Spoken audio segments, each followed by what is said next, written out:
उन्नति करा।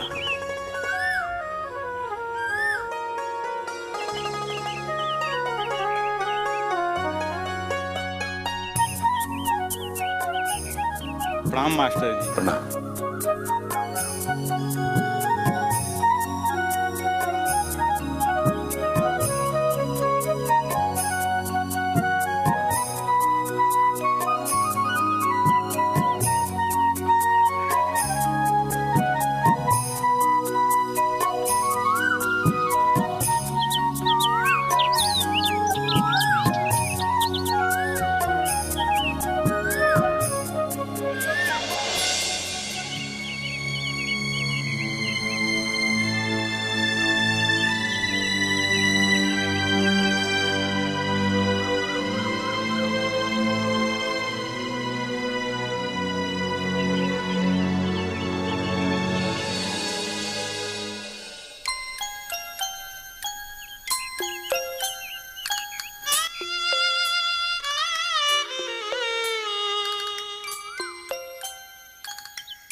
दीदिया जाओ जाके बाबूजी के प्रणाम करा।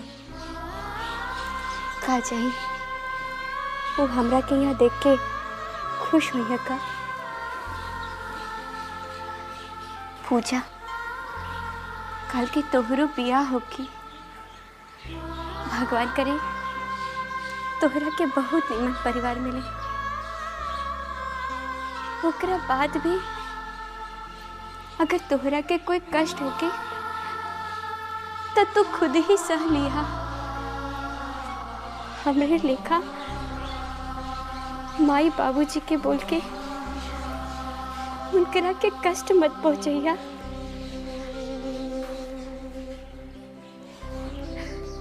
अगर तोहार जीजा जी छोड़े छोड़ावे का बात ना करता तो हमहू यहाँ ना आती।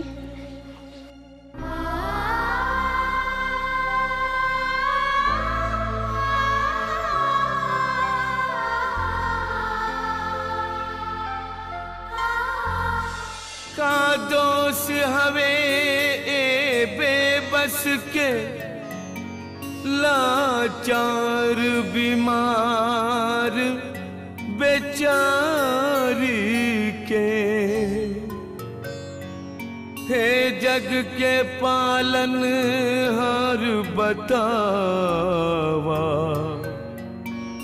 कैसे कहे ई दुख आपन जाके।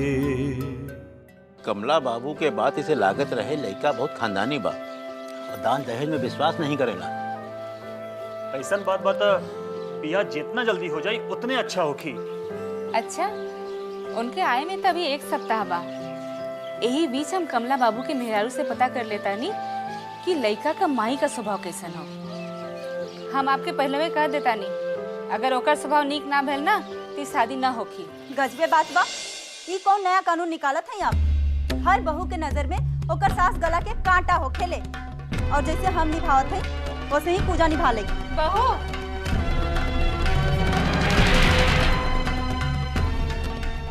और सोनी खाए खिया के झंझट तो बिल्कुल भी मत करो। चाय बिस्कुट खिया के भेज दिया जाए।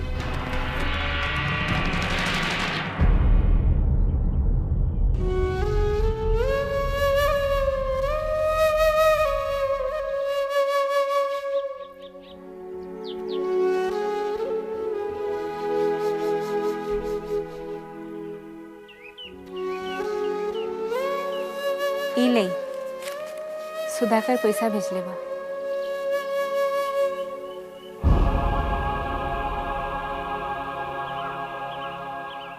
जाना ताड़ो, पीताम्बर के बेटा अनिल हर सप्ताह अपन माई बाबूजी से मिले गांव आवेला। दूसरे लोग के देख के अपन बच्चा पे नाराज नहीं होके के चाहिए।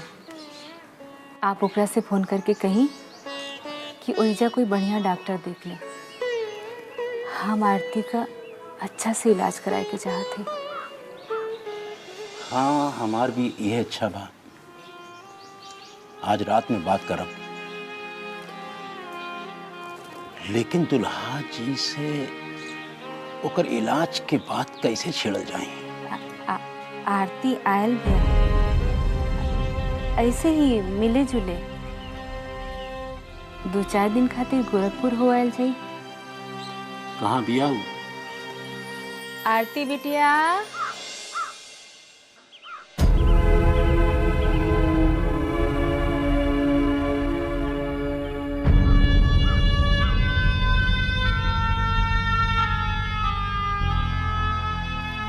कैसन बाड़ू बेटा? जी ठीक बानी। दुल्हा जी छोड़े आयल रहलन? अकेले ही आ गए रहे।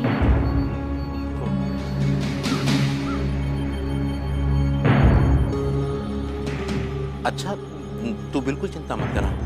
आज रात तेरे भैया से बात करके गोरखपुर में कौन बढ़िया डॉक्टर। जी ठीक है।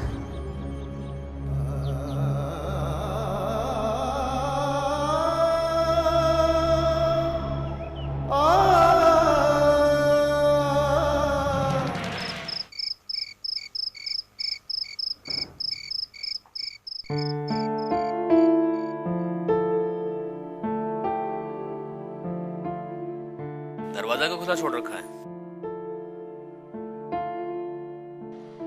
हर 5 मिनट पे बाहर जाके झांकना जो पड़ रहा था। कई बार फोन लगाया, फोन क्यों नहीं उठा रहे थे? दोपहर में मीटिंग में थे, इसलिए फोन साइलेंट पे कर दिया था। उसके बाद फोन देखने का मौका ही नहीं मिला। अरे हाँ, गांव से ही फोन आया था। शाम से ही परेशान है वो लोग। 10 बार तो फोन मेरे पास आ चुका है। आप उन लोगों से बात कर लीजिए। कर रहे हैं। तुम पहले चाय बना कर लाओ। सुबह से काम काम सर फटा जा रहा है मेरा। ठीक है, मैं चाय बनाकर लाती हूँ। इस बीच आप बाबूजी से बात कर लीजिए। पता नहीं क्यों उनकी आवाज़ से लग रहा था कि वो काफ़ी परेशान है।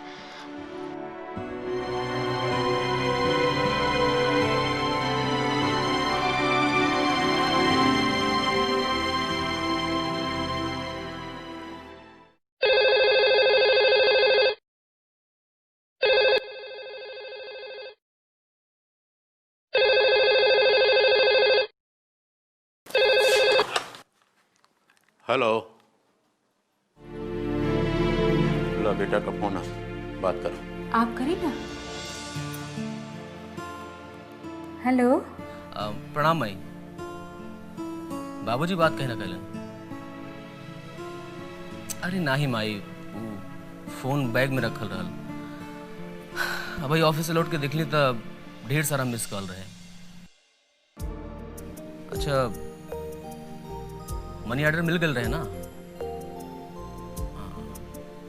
तब फिर बाबूजी काहे परेशान बाड़न?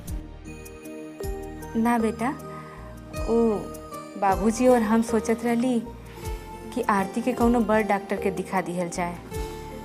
तू तो गोरखपुर में बटले बाड़ा ना, तो वही से सोचत रहली कि 2-4 रोज वही ठियन रह के ओकर इलाज करा लिया जाए। ठीक सोच लो माई, लेकिन हम तो भोरे ही घर से निकल जानी और वापस आओ तो रात के 12 बज जाला। आज तो फिर भी जल्दी आ गई। फिर भी देखा था 2-4 दिन में अगर कोनो बढ़िया डॉक्टर के पता चलो तो बताइए। 2-4 दिन बाद कहाँ बेटा? काली भोरी में कोनो डॉक्टर के बिल लेता तो निक रहत ना। माई, आरती के स्कैन और बाकी जांच में अच्छा खासा खर्च हो जाए। तो अगर बाबूजी की तनख्वाह मिले के बाद प्रोग्राम बनाओ तो अच्छा रहता।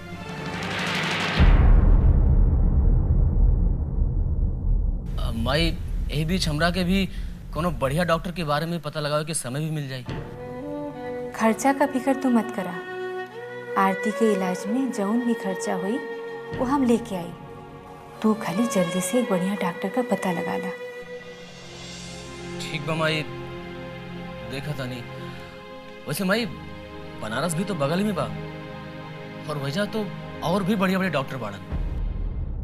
ठीक है, रखा थे। का भाई? काल सुबह बताई। झूठ भी नहीं बोल सकेलू। माई बाप भाई बहन सब ओकरा खातिर पहाड़ बन गए पड़न। गोल मटोल जवाब दे दिले होखी। इतना कष्ट से पढ़ा लिखा के एक दिन खातिर बढ़ के ले रहे ओकरा के।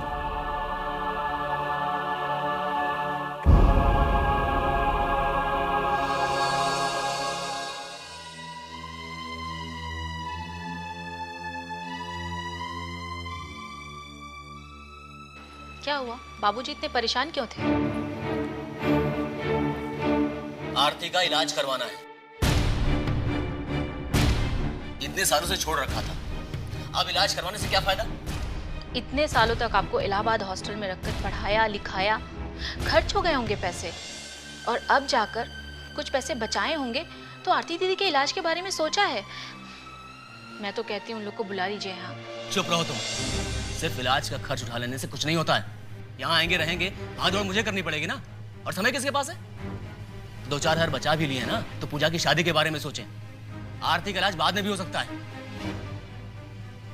पता नहीं पूजा की शादी में मुझसे कितना मांगेंगे। आपने उनसे क्या कहा? हम क्या कहेंगे? हम तो कुछ भी कहेंगे तो बुरा ही मानेंगे वो। और मानने दो, मुझे फर्क नहीं पड़ता है। गांव में बैठकर शहर में रहने की मजबूरी नहीं समझ सकते वो लोग। अरे मेरे लिए तो स्वाति की पढ़ाई का खर्चा उठाना तक मुश्किल हो गया है। और पिछले महीने की तनख्वाह अब जाकर मिली, मिलते ही खत्म हो गई। अभी कल आएगा मकान मालिक रहने के लिए, कहां से लाऊंगा? क्या जवाब दूंगा उसको मैं? और ये नौकरी, इसके छूटने का खतरा हमेशा मंडराता रहता है मेरे सर पर। वो अलग। तो गांव ही चलिए ना, प्रभाकर के साथ मिलजुल कर खेती कर लीजिएगा। खेती कर लीजिएगा? क्यों करूं खेती मैं? बिना बिजली के एक रात नहीं रह सकती हो तुम। और तुम्हारी ये बेटी, चाउमीन बर्गर खाने वाली बेटी, वहां रहेगी गांव में? पढ़ेगी वहां के स्कूल में? नहीं ना। बात करती हो वन वे ट्रैफिक बंद कर दे क्या? न गांव जा सकता हूं और ना ही सबको खुश रख के यहां शहर में सुकून से जी सकता हूं। अच्छा शांत हो जाइए, ये लीजिए चाय। अरे नहीं चाहिए चाय।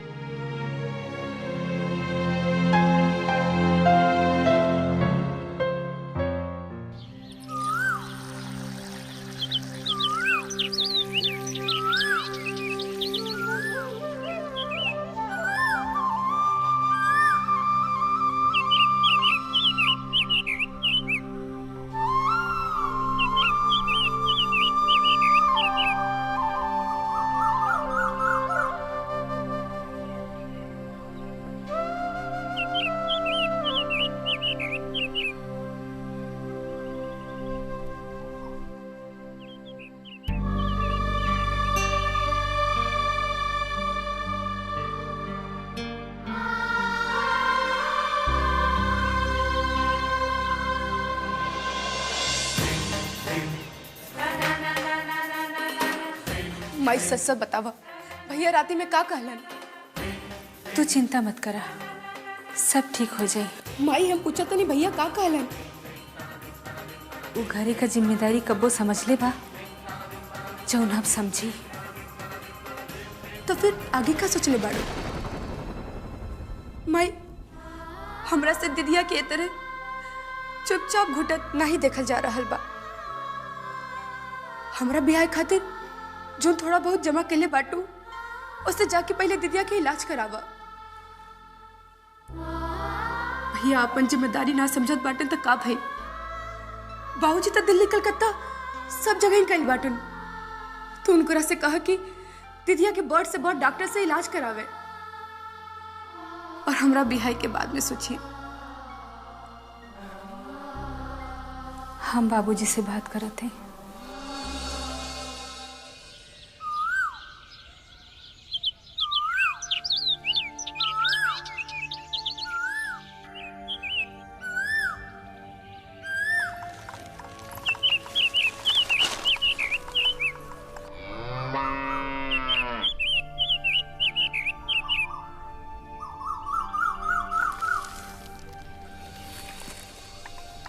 ले सुनी, सुधाकर बेचारा का करी। पूजा के बिया खातिर जो थोड़ा बहुत पैसा जोड़ के रखले बानी वही से आरती का इलाज कर दिया जाए। पूजा का बिया कुछ दिन बाद हो जाई तो का फर्क पड़ी? फर्क काहे नहीं पड़ी?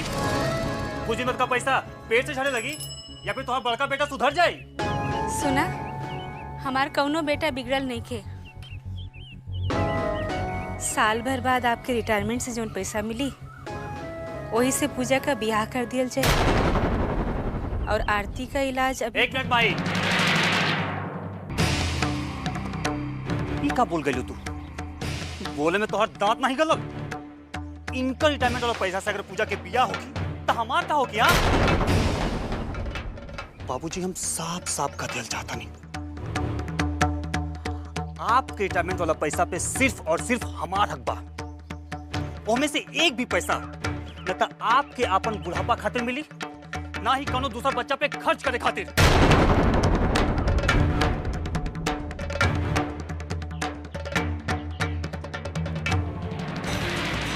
ये तरह मुंह बनाए की कोनो जरूरत नहीं थे।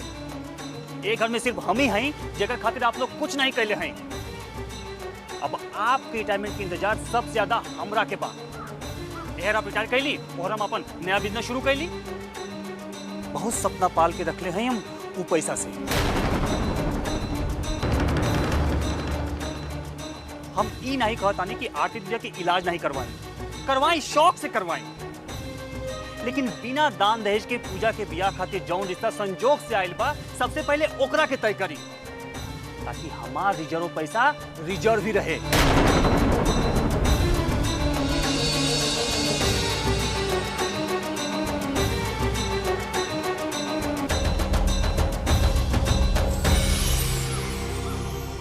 आवाज में बात करे खातिर माफी चाहता नहीं, लेकिन अगर केहू हमार सपना के साथ खिलवाड़ करे की कोशिश करी तो ई घर में तांडव हुई, तांडव। याद रखिए।